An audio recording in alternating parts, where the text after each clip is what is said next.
नक्स मोस्टाटा GIT symptoms. Mouth में great dryness of mouth है, Apis में भी ग्रेट ड्राइनेस होती है माउथ में और लेकिसिस में भी होती है। Tongue so dry it adheres to roof of mouth. Tongue इतनी ज्यादा ड्राई होती है कि वो अडहेयर करती है रूफ ऑफ माउथ पे। Saliva seemed like cotton, throat dry stiffened, no thirst. Dryness of mouth है पर कोई थर्स्ट प्रेजेंट नहीं है। सलाइवा कम सीक्रेट होता है जिससे कि जितना भी वो सीक्रेट होता है वो कॉटन की तरीके से होता है क्योंकि पूरे माउथ में ड्राइनेस है।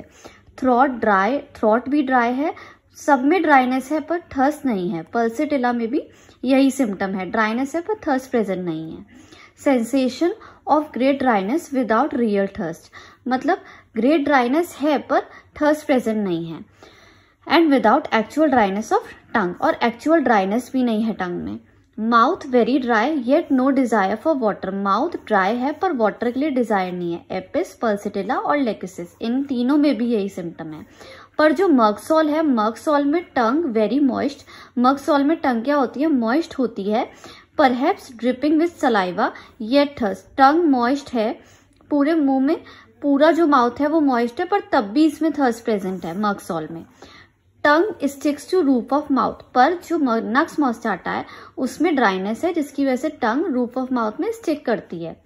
Due to such dryness in mouth saliva decrease, इतनी ड्राइनेस है माउथ में सलाइवेशन कम होता है और वो कॉटन लाइक होता है।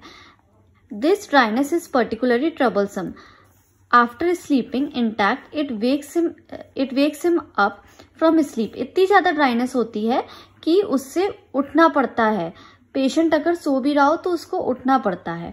और क्या करता है, वो होल्ड करता है आइस वाटर को, और सक्लेंट फ्रूट कौन से, जो जूसी फ्रूट है उनको अपने माउथ में होल्ड करे रहता है जिससे कि ये जो ड्राइनेस की सेंसेशन है इसमें रिलीफ मिले।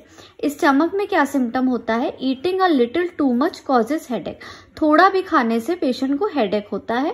पेनफुलनेस एंड डिस्ट्रेस इन स्टमक, थोड़ा सा भी खा लिया तो हेडेक होगा, पेनफुलनेस और डिस्ट्रेस फील होता है स्टमक में।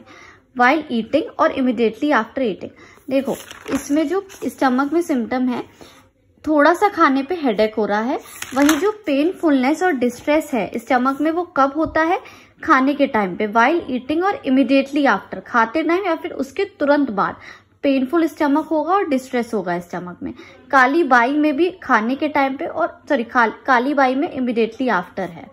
Nausea and vomiting from irritation of uterine pessary, uterine pessary क्या होती है कि इसमें ये क्या होती है, एक डिवाइस होती है जो इंसर्ट करी जाती है वजाइना में, कि वो प्रोलैप्स, यूट्रस का जो प्रोलैप्स होता है उसको अपनी यूट्रस, मतलब यूट्रस को उसकी पोजीशन पे हेल्ड करने के लिए जो डिवाइस यूज होती है वो यूट्राइन पेसरी है। तो अगर नोजिया एंड वॉमिटिंग हो रहा है due to irritation of uterine pessary, इसमें क्रेविंग किस चीज की है, craving from highly season food. Dyspepsia, indigestion है, ज्यादातर क्या है वो नर्वस है, नर्वस ओरिजिन का डिस्पेप्सिया है। डाइजेशन वीक है, लीस्ट ड्रिंकिंग ईटिंग, थोड़ा सा भी खाने से या फिर पीने से हेडेक होता है। Everything eaten seems to turn to gas, जो भी थोड़ा सा खाते हैं तो क्या लगता है कि वो गैस में कन्वर्ट हो गया है। काली बाई और आयोडियम में भी यही सिम्टम है और स्टमक पूरा फुल फील होता है। एब्डोमेन में क्या है, abdomen enormously distended after every meal, abdomen क्या है, हर थोड़ा सा भी खाने के बाद इनॉर्मसली डिस्टेंड हो जाता है।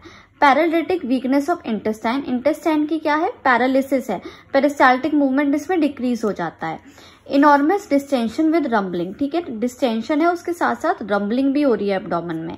And gurgling of bowel especially after meal, distension के साथ साथ रंबलिंग और गर्गलिंग भी है बवल में खाने के बाद।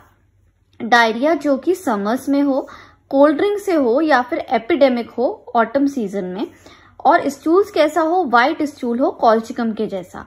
और डायरिया किस किस वजह से हो, from boiled milk, during dentition, during pregnancy, with sleepiness and fainting. अगर डेंटेशन के टाइम पे, प्रेगनेंसी के टाइम पे डायरिया हो रहा है, उस डायरिया के साथ साथ क्या हो, स्लीपीनेस हो और फेंटनेस हो। इन ऑटम, इन टाइम पे जो डायरिया हो ऑटम के टाइम पे, समर के टाइम पे। White fetid, soft is stool yet unable to expel it, क्योंकि क्यों एक्सपेल नहीं कर पाता, स्टूल तो सॉफ्ट है क्योंकि पेरिस्टाल्सिस मूवमेंट कम है। Yet unable to expel it even with long straining, long straining के बाद भी एक्सपेल नहीं हो पाता है। एल्यूमिना में भी यही सिम्टम प्रेजेंट है। फेंटनेस ड्यूरिंग और आफ्टर स्टूल, फेंटनेस कब फील होती है, या तो स्टूल के टाइम पे या स्टूल के बाद। प्रोट्यूडिंग पाइल्स में भी ये मेडिसिन यूज होती है। क्रोनिक डायरिया हो रहा है ड्यूरिंग, ये जो डायरिया बताया था ना प्रेगनेंसी के टाइम पे भी अगर डायरिया हो रहा है तो नक्स मोस्टाटा को यूज करा जाता है। कैसा हो, व्हाइट स्टूल्स हो, प्रोफ्यूज वाटरी, और प्रेगनेंसी के टाइम पे कैसा डायरिया हो, प्रोफ्यूज हो, वाटरी हो, एक्सॉस्टिंग हो, और ये कैसा कलर हो, येलो कलर हो, उस टाइम पे नक्स मोस्टाटा को प्रिस्क्राइब करा जाता है।